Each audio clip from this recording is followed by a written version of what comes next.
Oh yeah, sexy biscuits. Nice. Long boys blues, 1975. YouTubers on the rise, reviewing games late at night and sometimes friends. But Long boys blues, 1975.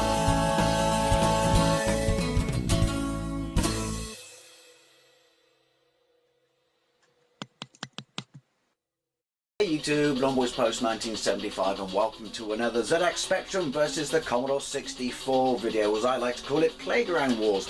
Although there is a point I would like to make about that. I say Playground Wars because these were the two machines that most people in my school had one or the other, and were, even as kids, you were at each other's throats about, my machine's better than yours, no it's not, yes it is, etc, etc, etc.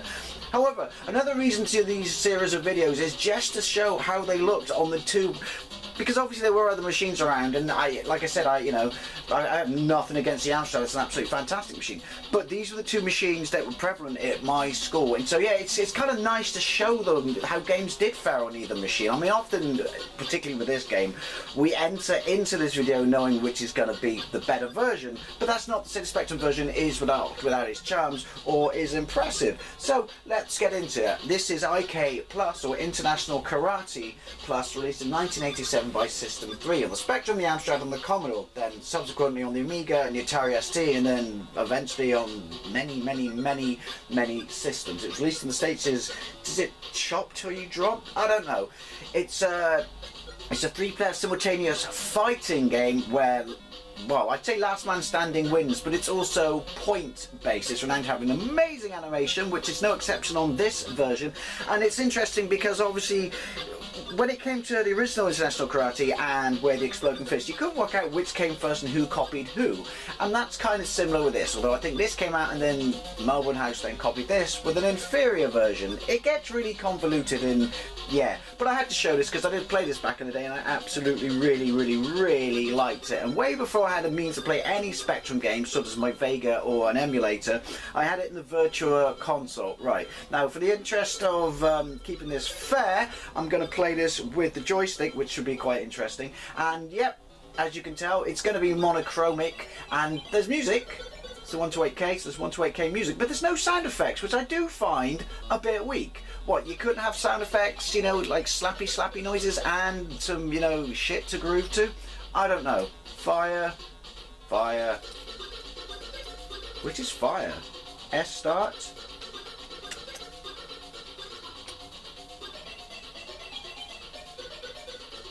There we go. That was awkward. Press P, key to 2. No, it's that. Right, I'm the guy on the left in the white Dobok, whatever you want to call it. Now, first thing is, lack of sound effects or not, look how fast it is. And smooth. It's an itch in your chop. Oh yeah, look, upright, and you can chin people. I don't know how you do that weird double jump split Van Damme kick, but yeah. Okay, so immediately, the lack of sound effects is irritating, but at the same time, the animation is superb. But the funny thing is, it's not super defined sprites like Where the Exploding Fist. It'll be interesting to see how the sprites compare to the Commodore, because these are what I like to call, well, quite chunky. That was it? Right, White did well, but has not to qualify for the Hall of Fame. Alright, rub it in. I just want to get a chin in. I might be missing a trick on how to do the directional control, because that just seems to go forwards and then go backwards. Flip! There we go! Hey! Look at that! That looks really awkward, but it seems to do the job. Crack! In your face! The animation, dare I say it's better than the original Exploding Fist? I probably would. White Wings, black and grey could do better. And the background, mind, that's nice, that's very nice. There's no denying that the 16-bit versions are absolutely stunning. Ow!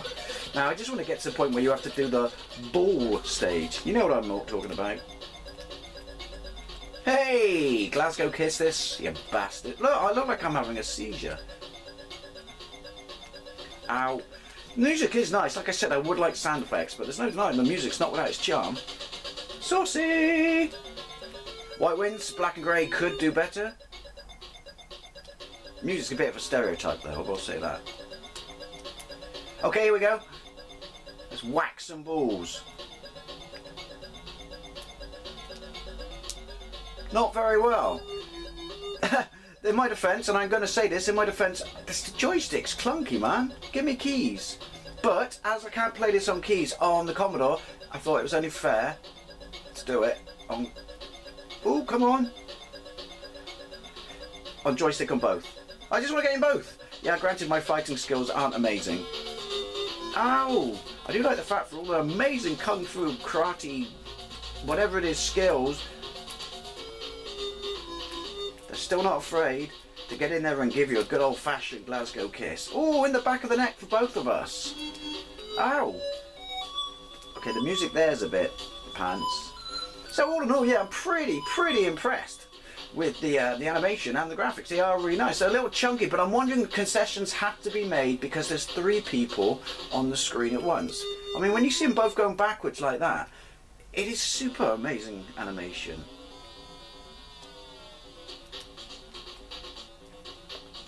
Ow! Right. Change direction. Grey wins, white stays in. Ooh, saucy! Probably should have read the instructions to understand the number of hits you have to do, because I'm looking at the top of the screen. Right. Do I press change of direction to move around and not hold far? Because I think that might have been where I was. Yeah. Going wrong. It's very slow.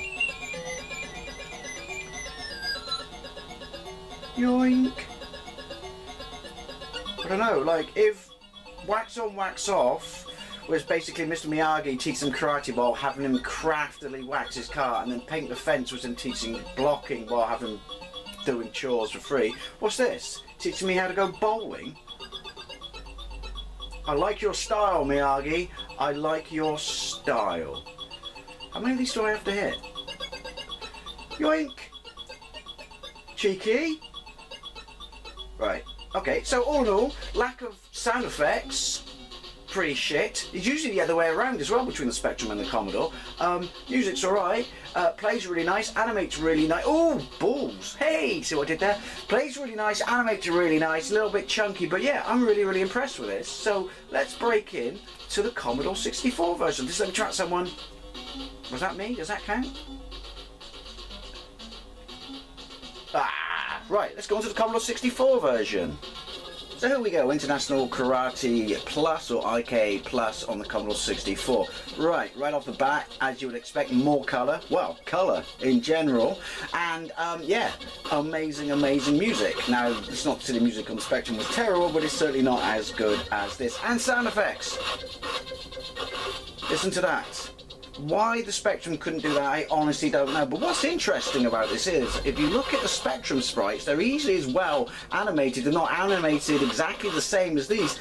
And the fact that they have no colour to them as such, their kind of chunkiness is very much, well, like this. They pretty much look like exact representations of these sprites, just lacking colour. You know, especially when you look at that bloke there with the sign in the corner, but yeah, lacking the colour of this. But yeah, that's quite interesting, because they could have gone the other way around and done it sharper, crisper sprites like Way of the Exploding Fist, and dare I say Fist Plus, which is a copy of this. But it makes me wonder if the Spectrum is a port of this and not the other way around. Well, of course it's a port of this, right. Anyway, you see the screen layout is pretty much exactly the same at the top, and yeah, controls as far as I can tell are the same, because we're playing on joystick is what I do like that sound effect. Isn't it funny that you just think just the adding of that sound effect makes such a difference? It would be interesting to see how it feels to play the Spectrum version with that slappy noise. Right, here we are. I'm the bloke dressed in white, same controls. Oh, yep, chinny chin. Come on. Ah, but yeah, the controls are exactly the same.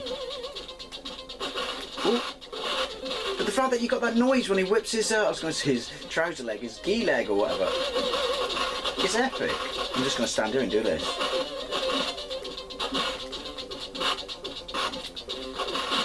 Nope. Okay, It's got the same awkwardness as, and I probably should have read a manual to work out why the direction seems to be alternating and not. Hey, oh, who won? Me, apparently. There's a fist above my name.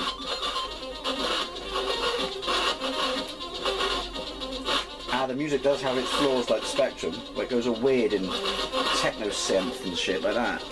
Hey, it's the 80s. It's supposed to, I suppose, isn't it? Oh! Look at that! Let's get some of that in your life. Let's run away, let's run away. Yeah, do you know what? I'm very, very surprised at just how close these ports really are. Before you say, what? No, if you remove the colour from this version, yeah, it is. It's basically someone's taken white spirit, flushed the colour out of this, and that's the Spectrum version. Now, if you think about the limitations of the machine, because all fighting games, at this point, oh, this is a lot more frisky. Balls! Again, no pun intended. All fighting games at this point, well, with the exception of IK Plus and Fist Plus, there were no 3-on-3 fighters, were there? You could argue there were fighting games that had more than one, oh, sexy, more than one bloke on the screen, but not to the degree of, you know, the animation that you see present in this. So, yeah, I mean, obviously the Commodore 64 version absolutely spanks the ass of the Spectrum version, but as I'm saying, I'm really quite surprised how sort of, ooh, similar they are. You know, the chunkiness of the sprites. Like I said, if that is the way they ported it, I don't know, but yeah. He appears like the shopkeeper from Mr. Ben, only with more magic. Right, blue is from... Am I still... Oh, hey! Obviously, as I can see right away, though, the ball stage is...